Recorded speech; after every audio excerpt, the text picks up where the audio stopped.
She stood there in her white dress, smiling at my guests, eating my cake. She thought stealing my venue was a power move. She didn't realize the contract has a cancellation clause only the payer can trigger. I watched her through the ballroom's back service entrance, the Ashford estate in Boston, all exposed brick and Edison bulbs, the kind of place that gets booked 18 months in advance. My wedding was supposed to be here, May 14th, 2 p.m. Instead, I was standing in a service corridor at 1:47 p.m. watching my younger sister Margot marry my ex-fiancé. The cake was Belgian chocolate with gold leaf. I'd chosen it in January. The flower arrangements were white peonies and eucalyptus. I'd approved them in February. The string quartet, playing Pachelbel's canon, I'd put down a $2,000 deposit in December. Margot thought she'd won. She was wrong. Let me back up. 3 months earlier, February 11th, 9:23 a.m., I was sitting in my apartment on Beacon Hill, scrolling through my phone while my coffee went cold. My fiancé Brock had texted me the night before. "Need to talk. Can we meet for lunch tomorrow?" I'd known Brock for 6 years. We met at a corporate law conference in Providence. He worked in mergers and acquisitions at Goldman Sachs. I was a contracts attorney at a mid-sized firm downtown. We were the couple people found boring at dinner parties. We talked about interest rates and prenuptial clauses and whether the Fed would raise rates in Q3. I liked boring. Boring was safe. When I walked into Flower Bakery on Washington Street at 12:30 p.m., Brock was already there. He had that look, the one where his jaw was too tight and he wasn't making eye contact. I'd seen it before, when he lost a client or when his mother called. He ordered a turkey sandwich. I got a salad I didn't touch. "Elena, I don't think I can do this." I blinked. "Do you what?" "The wedding. Us." The woman at the table next to us was eating a croissant. I focused on the flakes of pastry on her plate because if I looked at Brock, I'd start calculating how much money I'd already spent on non-refundable deposits. "Why?" I asked. He looked at his sandwich. I don't feel it anymore. I don't feel it anymore. Like we were a Netflix subscription he forgot to cancel. "Is there someone else?" I asked. "No," he said too quickly. I nodded, stood up, left my salad on the table. I didn't cry. I went back to my office and billed 7 hours on a commercial lease dispute. Then I went home, opened a bottle of Malbec, and started making a list. $8,000 for the venue, $3,500 for the photographer, $2,400 for the dress alterations, $1,800 for the invitations. Total, $32,000. I wasn't sad. I was pissed. 2 days later, my sister called. Margot was 28, 3 years younger than me. She worked in influencer marketing, which meant she got paid to post photos of herself drinking green smoothies. She lived in a studio apartment in Somerville that our parents subsidized. She'd never had a relationship that lasted longer than 8 months.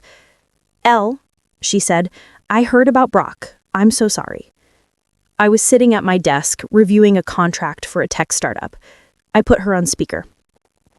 "It's fine," I said. "Do you want to talk about it?" "Not really." There was a pause. Then, "What are you going to do about the venue?" "I don't know yet.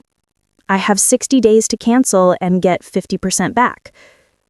"That's rough," she said. I didn't think much of it. Margot wasn't good at empathy, but she tried. 3 days later, my mother called. "Elena, I just got off the phone with Margot." My mother's voice had that edge it got when she was about to deliver bad news but wanted to frame it as something positive. "Okay," I said. "She's engaged." I stopped typing. "To who?" "A man named Trent. They've been dating for 6 weeks.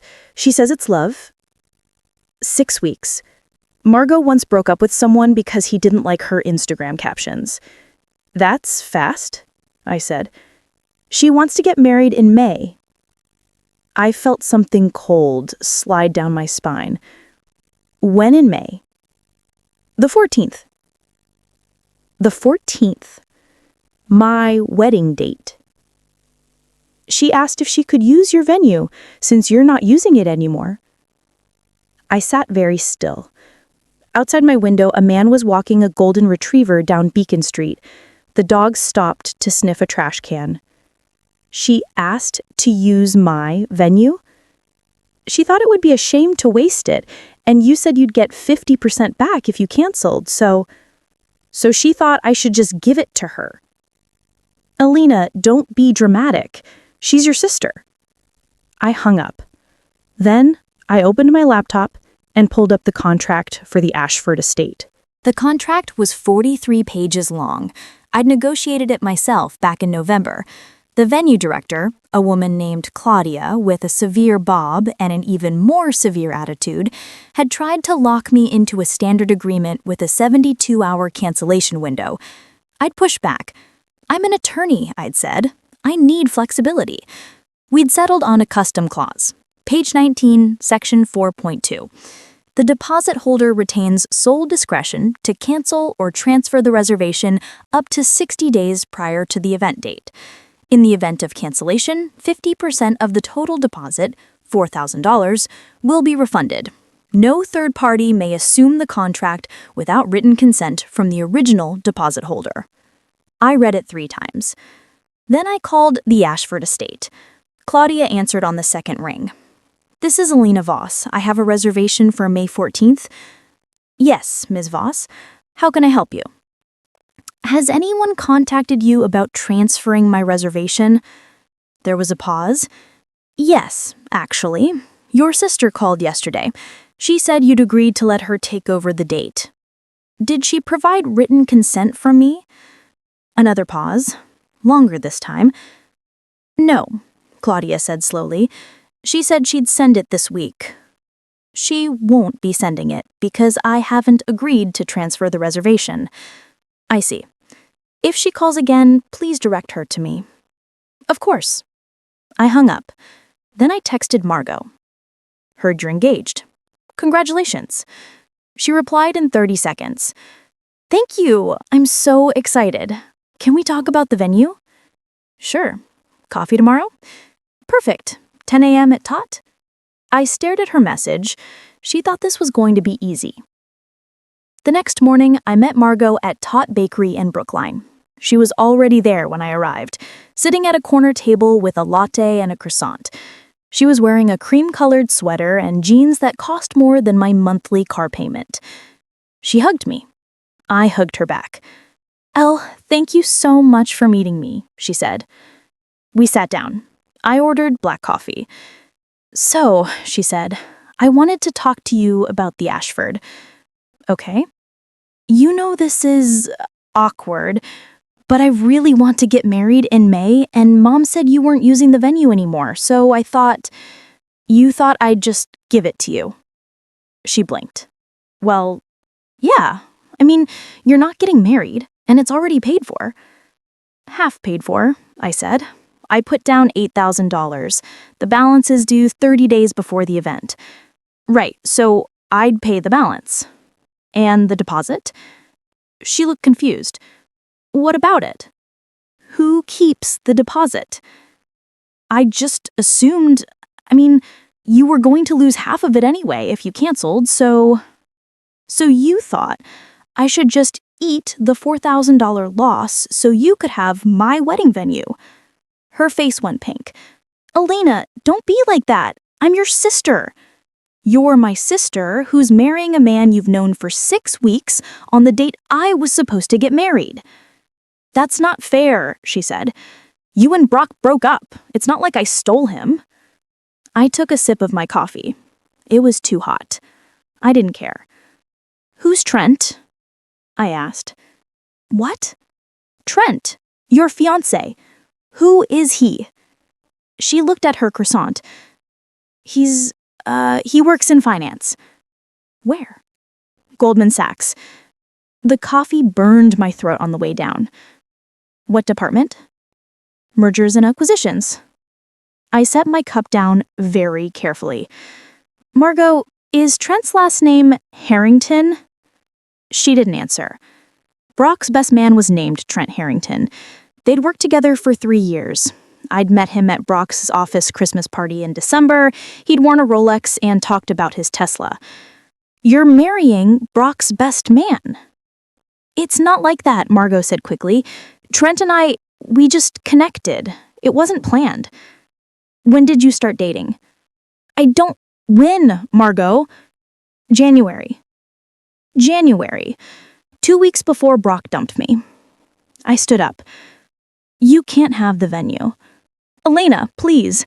The contract requires written consent from the deposit holder to transfer the reservation. I'm the deposit holder. You're not getting my consent. Her face went hard. I'll talk to Mom. Go ahead. I left her sitting there with her croissant and her latte and her cream-colored sweater. For the next 6 weeks, Margot tried everything. She called me 14 times. I didn't answer. She texted me 37 times. I didn't respond. She sent our mother to my apartment. I told her I was busy. I wasn't. I was eating a salad at my desk and reading a deposition transcript. Then, on March 23rd, she tried something different. She called the Ashford estate and told Claudia she had my written consent. She forged an email. Claudia called me that afternoon. Ms. Voss, I received an email from your sister with your approval to transfer the reservation. However, the signature looks unusual. I wanted to confirm with you directly. I didn't send that email, I said. I thought as much. I flagged it in our system. Your reservation is secure. Thank you, Claudia. And, Ms. Voss, if I may offer some advice, you might want to consider your options before the 60-day cancellation window closes. That's April 14th. I thanked her and hung up. Then I did something Margot would never expect. I called Brock. He answered on the 3rd ring. Elena? We need to talk. I don't think that's a good idea. It's about Margot. Silence. She's trying to steal my wedding venue. Did you know that? She mentioned something about it. And you're okay with that? Elena, it's not my business. You and I aren't together anymore. You're friends with Trent. You introduced them. More silence. You set this up. You dumped me so she could have Trent, and now she wants my venue. That's not... Look, Elena, I didn't plan this. Margot and Trent just happened. Nothing just happens. I'm sorry, he said. I really am, but I can't help you with this. You don't have to. I've already handled it. I hung up. Then I called Margot. Elena? She sounded surprised. Hopeful. I've been thinking about the venue. Oh my God, really? I'm willing to transfer the reservation, but I have conditions. Anything. What do you need? I want a written agreement.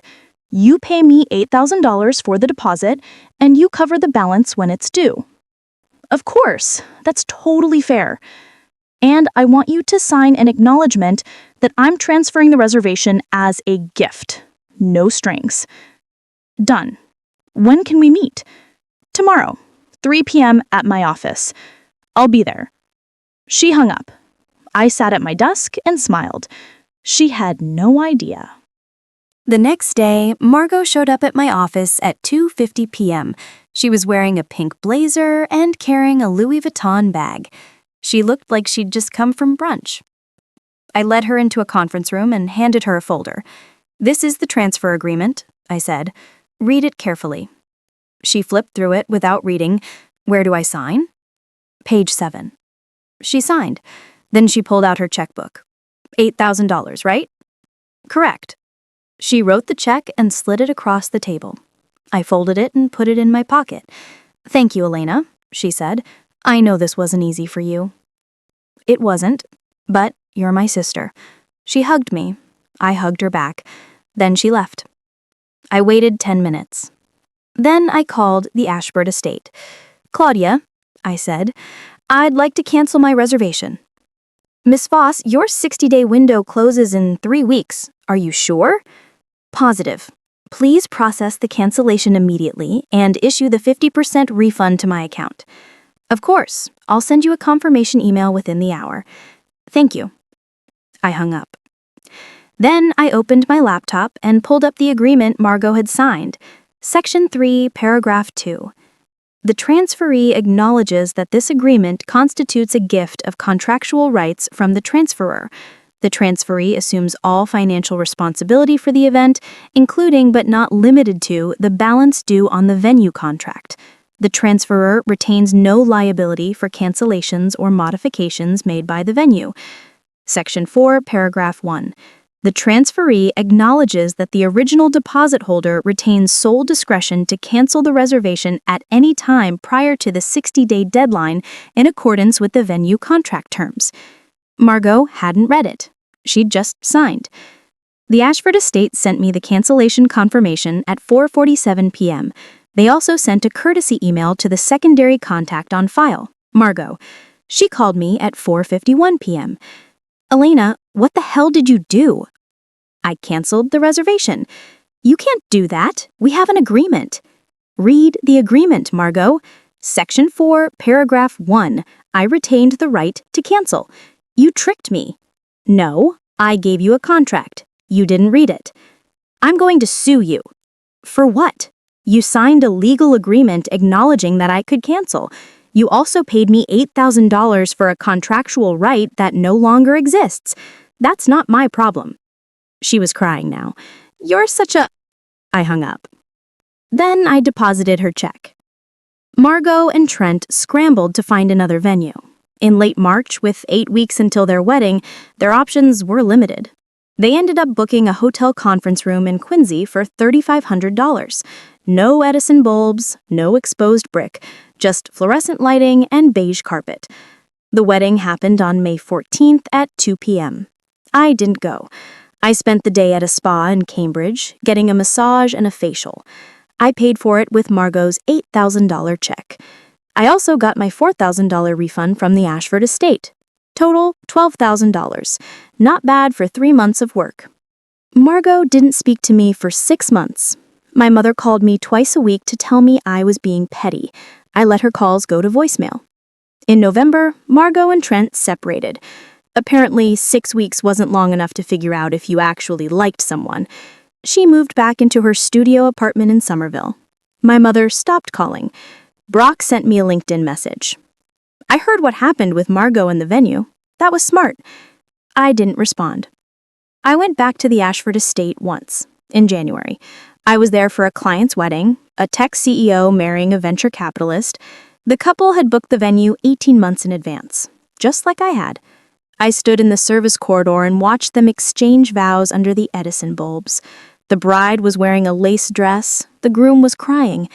I thought about Margot standing there in her white dress, eating my cake, smiling at my guests. She thought stealing my venue was a power move. She forgot who paid the deposit. People ask me if I feel bad about what I did, if I regret it. I don't. Margot thought she could take what was mine because she was younger, prettier, more charming. She thought I'd just roll over and let her have it. She was wrong. Here's what I learned. Contracts exist for a reason. Trust is conditional. And if someone tries to screw you over, make sure you read the fine print. Because revenge isn't about being cruel. It's about being smarter than the person who underestimated you. And I'm very, very smart.